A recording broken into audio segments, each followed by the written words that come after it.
Let's get straight into the Bible this morning and also straight into some group work around your tables. So I've put up 4, or is it 5, passages from the Gospels. And I would love for each of your groups to maybe pick, you might not get through them all, so maybe pick 2 or 3 of these at the most, and just have a quick scan at these verses and discuss around your tables. The key question really is, reflect from what you see in these passages, reflect on what we might learn from Jesus' approach to multiplying missional disciples, okay? How was he equipping them? How was he creating expectation? What was he doing in these passages to equip and to multiply disciples who were involved in mission? So these passages are actually really helpful lens for us as we go through this whole session.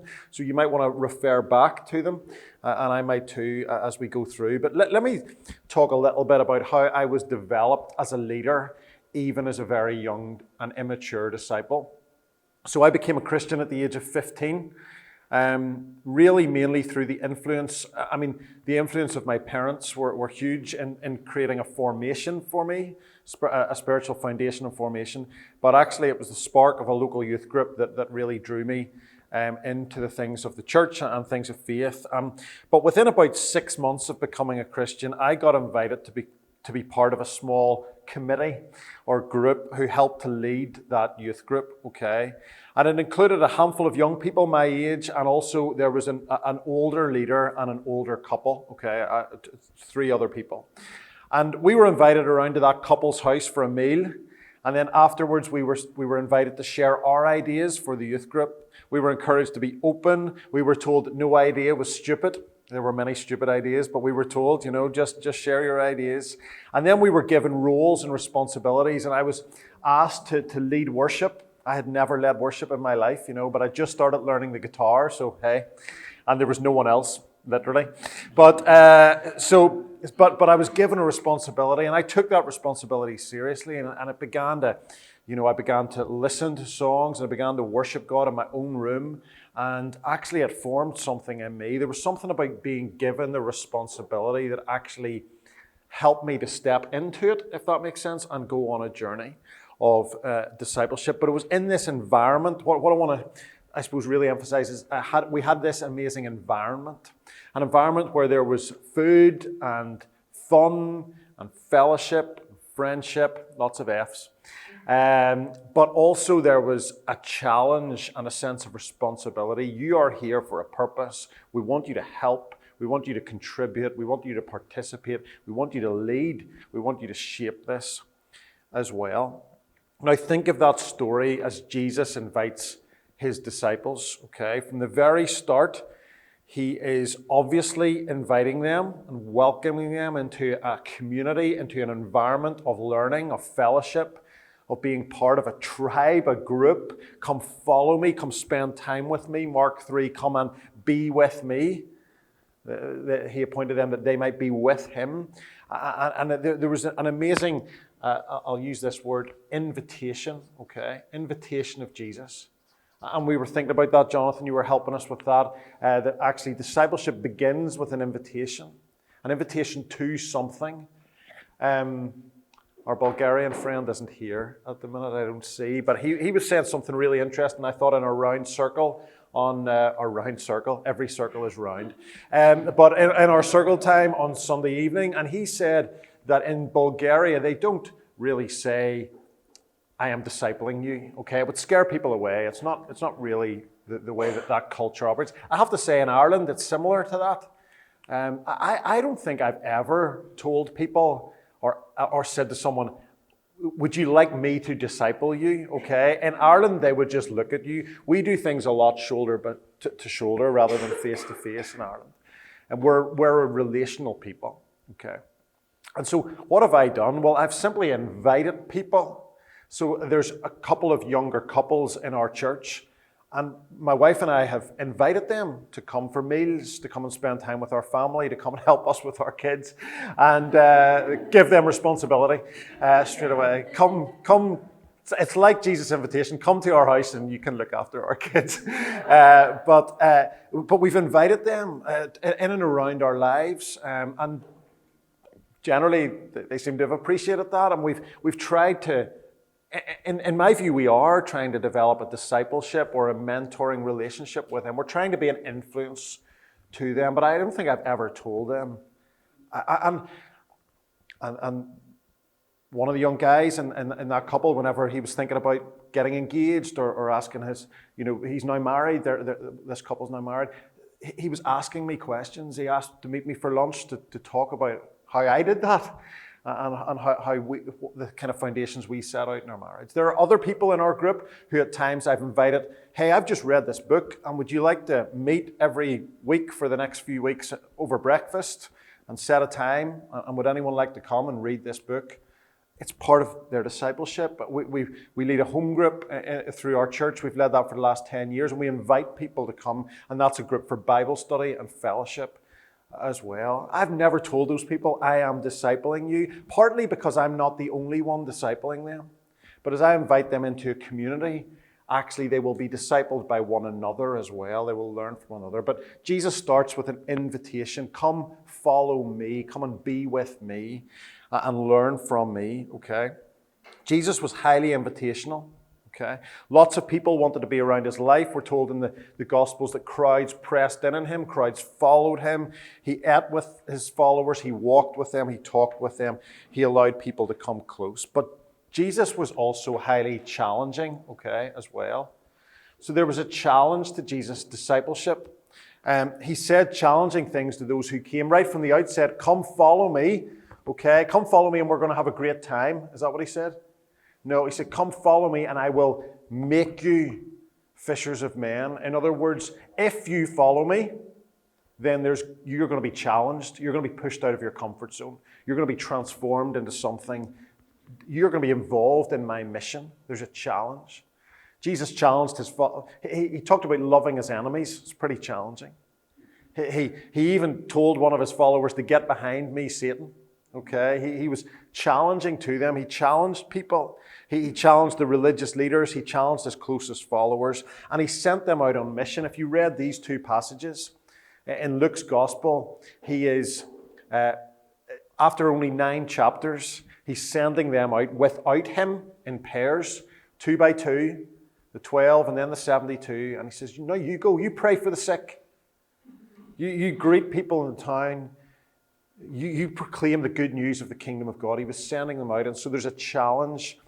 So not come follow me and we'll just hang out and have fun, but actually come follow me and we will. Jesus was challenging them. Let me share this quote with you.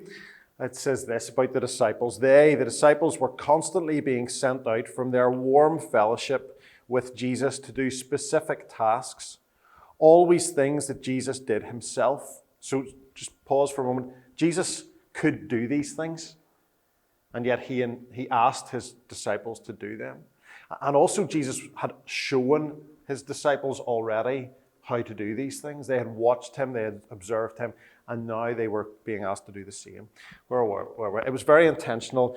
Yes, here. There was a conscious commitment to pushing them beyond their comfort zones, putting them in situations where they were out of their depth. Discipleship involves participation. Discipleship involves pushing people out of their comfort zone. Okay? Discipleship involves helping people to take a next step. And if we only focus on invitation in our discipleship and there's not very much challenge, okay, this is where we will be. We'll be here, okay? Lots of invitations. So we'll hang out. We'll have lots of fun. You'll enjoy what we're doing. Not much challenge. In this context, disciples become safe. Okay? They're cozy. They're safe. They like the environment. It's the kind of discipleship that says, come as you are, and we'll love you just the way you are, and it's okay to stay the way you are. Okay? The other danger is that we focus all on challenge and we don't create any relationship or environments of invitation or welcome. And in that context, disciples can become stressed. Okay? It's like, you need to change, you need to do this, you need to do more, you need to step up, come on, raise the bar, but there's no relationship or there's no space to see it modeled or to have people alongside you or relationship, if we're only challenging people and not giving them relationship or invitation, then people will just feel underappreciated. Maybe we'll be focusing on the function rather than the family of faith, and people will leave feeling stressed. But Jesus perfectly balanced these things, and this is what empowerment looks like. Empowered disciple makers, okay? Or disciples, sorry. Whenever people have an appropriate community that can support them, but that community is also prepared to challenge them, to become more like Jesus, to challenge them about sin, to challenge them about being involved in Jesus' mission, then actually this is what empowerment looks like. We're gonna invite you, but we're also gonna challenge you. Why don't we take just a moment to reflect on that? Reflect maybe on that for your own disciple-making leadership. I wonder in this room, okay, I'm pretty sure that some of us, I could tell you which one I gravitate more towards in my leadership. But for many of you, for some of you, you might love the relationship part, and you might find it hard to introduce challenge. By the way, challenge doesn't always mean going around wagging a finger and telling people they need to do more. Challenge could be, hey, what we're going to do is we're going to read the Bible together for a period, or we're going to go through this. My son and I might talk about this later, my son and I have been doing a discipleship program together over the last 6 months, okay? It's led by a parachurch, a mission agency in Ireland, and it's a program for fathers and sons to do together, and sons who are 11 to 14, okay? So it's that kind of maybe crucial kind of forming stage. Our eldest son is 12. And we've been going to this together. And so we sit around tables. We actually sit in pairs. All the fathers and sons sit in pairs. And they give us food. He loves the food, okay? They give us questions to talk about. But they give us Bible passages. We hear talks. They give us challenges to do. And in between meetings, then, we're asked to do things. So last time we were asked that the father had to... so sometimes we arrive and they say, okay, let's go for a walk for 30 minutes. And we go a walk, and you go with your son, and they say, fathers, your job is to share your testimony or story of faith with your son. And son, you're encouraged to ask whatever question you want for the next 30 minutes. Now, I'm not scared to tell my son about story of faith, but it's created an environment, it's created a challenging environment where actually we are pushed out of our comfort zone to do those things. We're told, before you come here, 8 Bible readings to read before you come together. And so it's challenged my son to say, oh my goodness, I'm going to be asked about this whenever I arrive back. Do you see how you can raise the bar, lift the level of challenge in what we do as well? Some of you maybe are natural challengers, and you maybe need to think about how to create more environments of relationship alongside invitation as well in your discipleship, in your pastoring as well. Let's think then more practically, or even more practically, about how Jesus developed leaders. Let me ask you a question first. So I've talked about our eldest son. Let me tell you about our youngest child, our little daughter, Anna. She's 3. Can you help me, okay? Because we want to help Anna to cross the road, to learn to cross the road and not to get hit by cars. How will I do that? How could I do that as a parent? How will I teach our daughter, 3-year-old daughter, to cross the road? What should I do? Take her hand, okay. The clue is in the picture. That's a good start, okay. Is that it? Explain the rules, okay. Yep, absolutely. Learn the colors. Learn the colors, okay. Yep. Is it possible for a girl? It doesn't really matter. It doesn't really matter. For boys, we don't want to shout. Yeah, for a boy, I will probably attach them to me with a harness. But yeah, a child to cross the road, yeah. Explaining the dangers. Explaining the dangers, very good.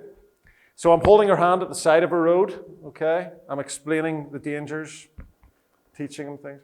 And walk with them. Okay. I will walk across the road with her. Okay, we'll do that. Okay, yeah, learn to stop before. You are all very safe people. I will be safe with you. Here's what I suppose what I'm wanting to say. Don't put the driver to simulate a heart rate. Yeah, we could set up a test. I like that, okay. here's the point I wanted to say. I will teach her to cross the road, not just by telling her, but by showing her. Okay, by her watching me do it. I won't leave her on the side of a road and go, this is how it's done. Okay, I won't, whenever she's with me, I will try to be a good role model and not try to, do it too quickly or in front of cars. I will tell her about the things to avoid and the times to stop, look, listen, but I will show it. So, how would we teach someone to pray?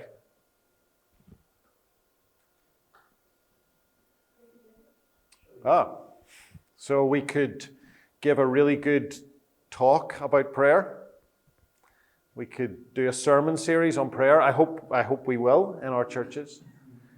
But to teach someone to pray, we will want to tell them about prayer, about the incredible blessings, benefits of it. But we will also want to show them. I learned to pray out loud by being in a group where everyone else was praying out loud. It created an environment for me that was actually a challenging environment the first few times I was in that environment.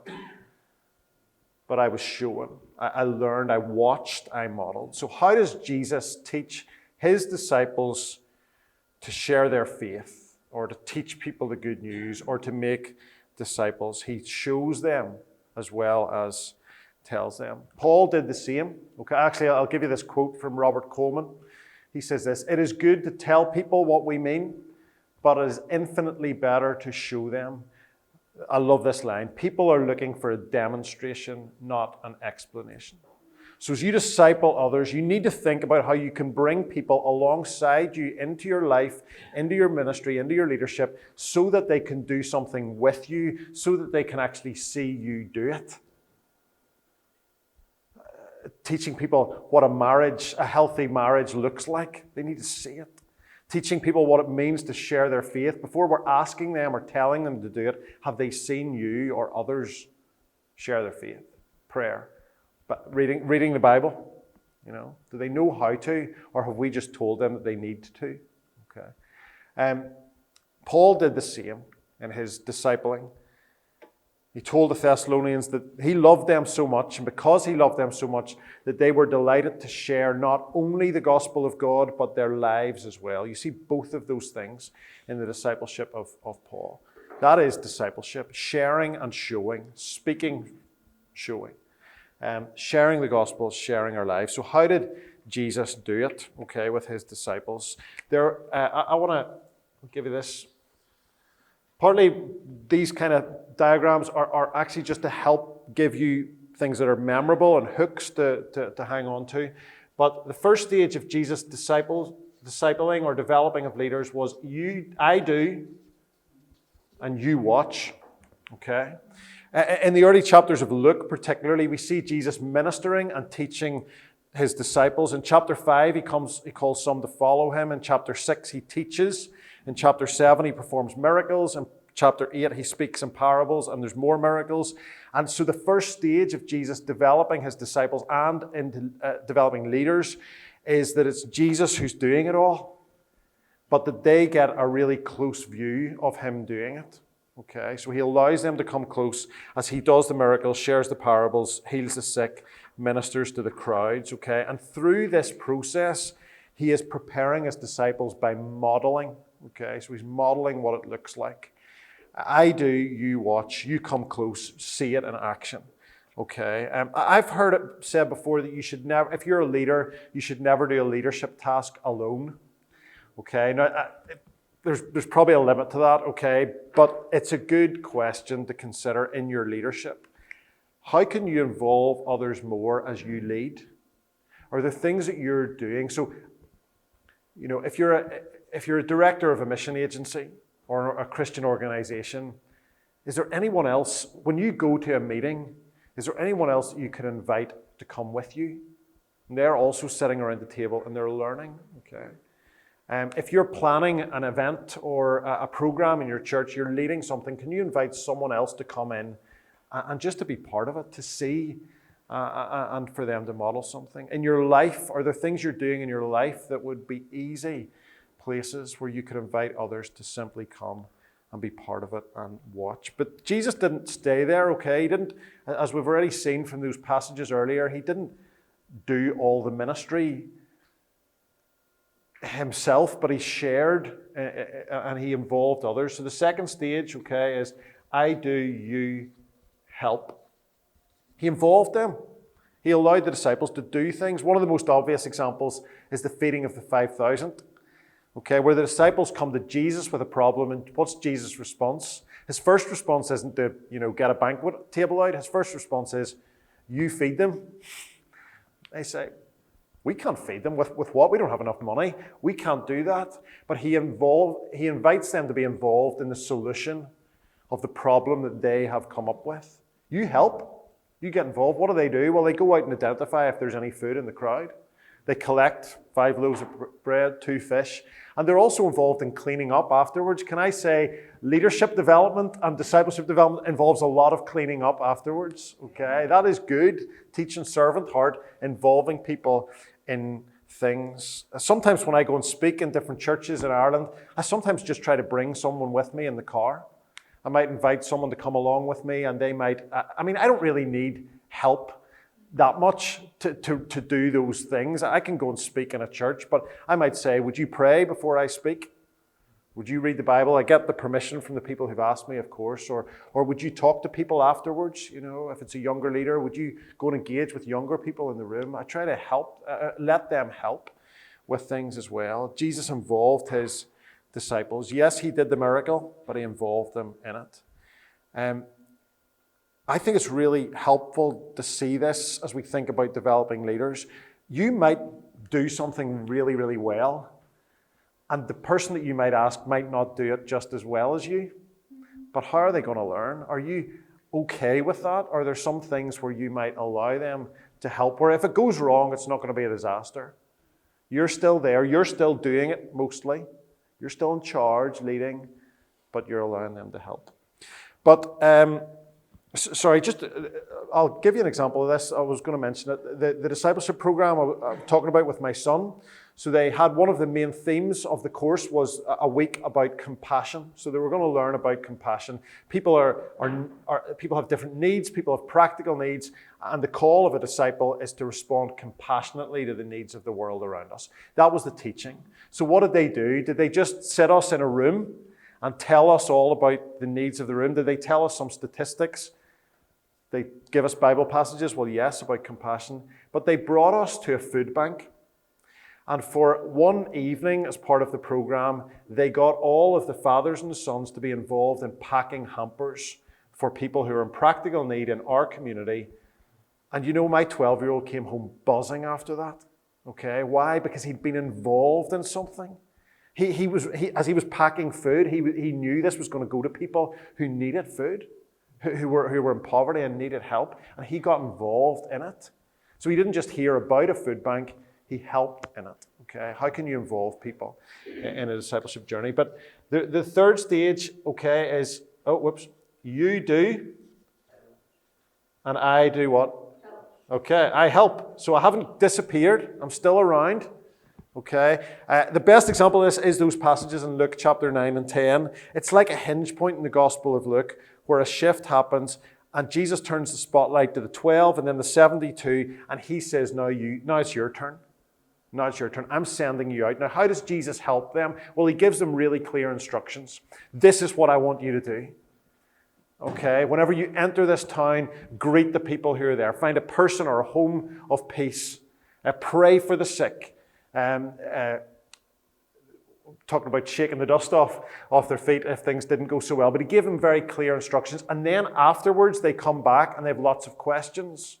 This didn't happen. This didn't go so well. And Jesus began to talk to them. Sometimes maybe people don't, in their discipleship, don't ask enough questions because they haven't been pushed out of their comfort zone enough. So whenever you give them challenges, actually, it moves them away from apathy and gives them involvement. So they're doing it, okay? This is, but you're still around to help. I kind of describe this as it would be crazy if a sports team just trained all the time and never played. In our discipleship, we must give people opportunities to be involved because growth happens not just on a training pitch, but on the field of play. People grow because they learn from different situations there, okay? So as you invest in others, is it just come and listen, or is it actually be involved, go and tell as well? And then the final stage, you probably know what it is, okay? You do and I retire. No, it's not, sorry. You do and I watch, okay? And this is, whenever you get to here, this is actually the multiplication of disciples and leaders, okay? Because this gives you an opportunity to start a process with some other people, okay? It's about multiplying impact. You do, I watch. You've seen this. You've been involved. This is the Great Commission. This is Acts 1. I'm going to leave you for a while. I'm going to come back. I'm going to leave you you're doing it under my authority. I'm going to leave you my presence, or the presence of a helper, the Holy Spirit, who's greater than I. But actually, the mission is now in your hands. Now here, just a couple of comments. It's very tempting to go straight from here to here. Okay? I've done this for like 10 years. You've been part of it. Now it's your turn. I'm off. But this is like the Christian version of, it's like good luck, God bless. All the best. Okay? But actually people need to see something. They need to be involved in something. They need to have the support as they do it. And then they need to be released. Okay, so those are kind of good words. Seeing, involved, support, and released. And as you consider some of those that you're leading and discipling, what stage are they at? Maybe some people really need released. They've been involved in this. Maybe people are doing things and they need more support. I have to say, and leaders that I've worked with, I've probably given this to them too quickly at times and maybe stepped back too quickly and realized they still need my support. So I've realized that with younger leaders who I've given tasks to, give this talk to young people. And maybe my job then was, what I'll do is I'll meet you during the week for a coffee, or send me your script and we'll talk about it. Let me give you one example and then I'll let you talk about this for your own context. A few years ago I was invited to speak at a large youth conference in Ireland, and I'd spoken at it before. I was happy to be asked back. It's a great thing to be part of. But as I considered the invitation, I thought, I've done this before, and I wonder actually, would it be more beneficial in a different format? There were 4 talks over the weekend. And so I called the organizer. I knew him well. I think he trusted me. And so I said, the sessions will still be delivered well, but would you allow me to build a team and we will do it together? So I invited 3 young speakers, okay? Well, there weren't even 3 young speakers, 3 young leaders. They're all about 18 to 20. And I said to them, we will give talks together at this conference, okay? We will meet together. So we met a few times beforehand. We shaped the theme together. We came up with the Bible passages. I asked some of them, I said, would you take a lead in talk 2? And would you take a lead in talk 3? And then we met together again. They had to send me their scripts, okay? I didn't allow them to speak without me seeing their scripts. And I gave them a little bit of feedback. I said, maybe that story, you need a bit more story, or you need more illustrations, or don't tell that joke. Or actually, in the passage, you've just missed a little bit, say a little bit more about that. And then we went to the weekend together. I had a great weekend. I did very little. I did the opening bit, okay, the first sort of half of the talk. I gave another leader the second half of the talk, and they did that. And Caitlin was great, and Connor was great, and they had a great Irish name. And they did talks 2 and 3, and I was there supporting them, coaching them, praying for them, giving them feedback afterwards. And you know what? It was better. I think we got to the end of the weekend and I thought that was a better set of talks than I would have given on my own. But more importantly, they were also empowered to do it themselves, perhaps better whenever they were asked themselves. How do we do this? Favorite question I've ever been asked. Do you want to be a hero with lots of followers, or a mentor to lots of heroes? Okay. It's easy in Christian ministry to be the star of the show. Keep doing it for years and years and years, but not actually develop anyone else. Do you want to be a hero with hundreds of followers, or a mentor to hundreds of heroes? So let me give you this, and then we'll talk. I'll give you 3 things, okay, I want you to think about. Who can you identify? Okay, who can you identify? Who is there in and around your church or your leadership or your influence or your ministry or your life? Who could you identify that you could bring alongside you more? Okay. And then what could you invite them into? Okay. What specific thing could you invite them into? Is there a specific opportunity that you could invite them to? And then how can you invest in them along the way? So they won't be, if you invite them into something, they won't be the finished product. They won't be, but how can you invest in them along the way? What support do they need as well? Those are 3 questions I would encourage you to write down and just reflect maybe before you go home or as you think about it as well. Because I want to just make sure that we finish this session by really thinking about the missional side. We're talking about multiplying missional disciples. We've talked a lot about multiplication of disciples. But actually, I want to talk specifically about mission to finish. Come follow me and I will make you fishers of men. So from following to participation. And it was something that you said earlier on that really was helpful in that Jesus was coming to these fishermen and he was speaking to them in a language that they could understand. Whenever Mordecai saw that there was an issue, he realized that there was someone else who was better placed than he was to influence what happened, and that was Esther. And so he went to speak to Esther, and he essentially gave her advice or challenged her to do something because he couldn't do it himself. And whenever we think of the mission of God, okay, there are all kinds of people who we will lead and disciple and seek to shape, who will be able to influence others that we can't, okay, that we aren't in a position to. Let me show you this to finish. This is what a lot of people consider discipleship to be.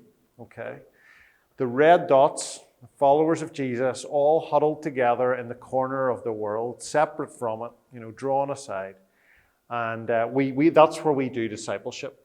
Okay, we do discipleship there. But the reality is that most disciples live their lives not there, but here. In the middle of culture and society, in workplaces and communities and families. And when we think about people being involved in God's mission, do we think about this when they're all gathered together, or do we think about how we can equip people for this?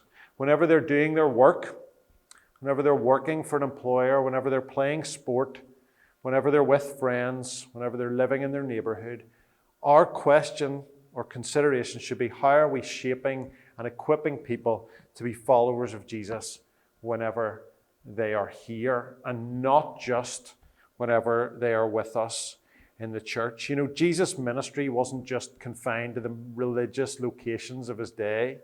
Okay, his words were shared on dusty roads, on stony beaches, and in ordinary homes, and on grassy hillsides, and on a boat, on a busy street.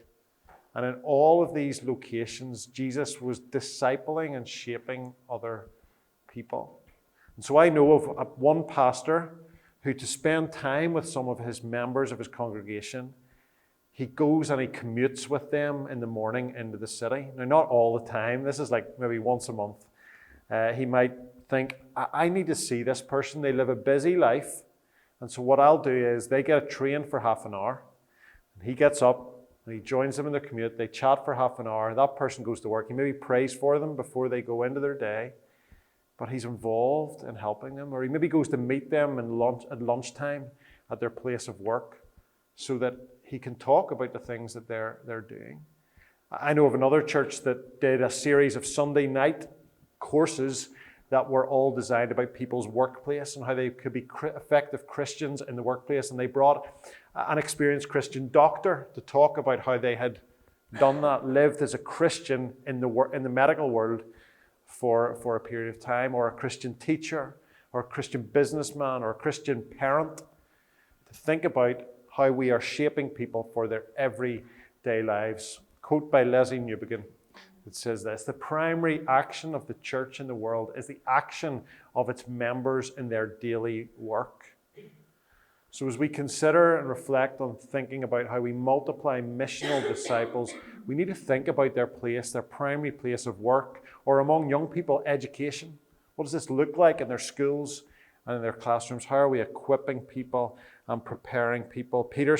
Eugene Peterson translated Romans chapter 12 by saying, God helping you take your everyday, ordinary life. You're sleeping. Have you ever heard a sermon on sleep?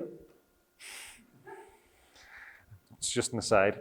You're sleeping, you're eating, you're going to work, you're walking around life, and place it before God as an offering.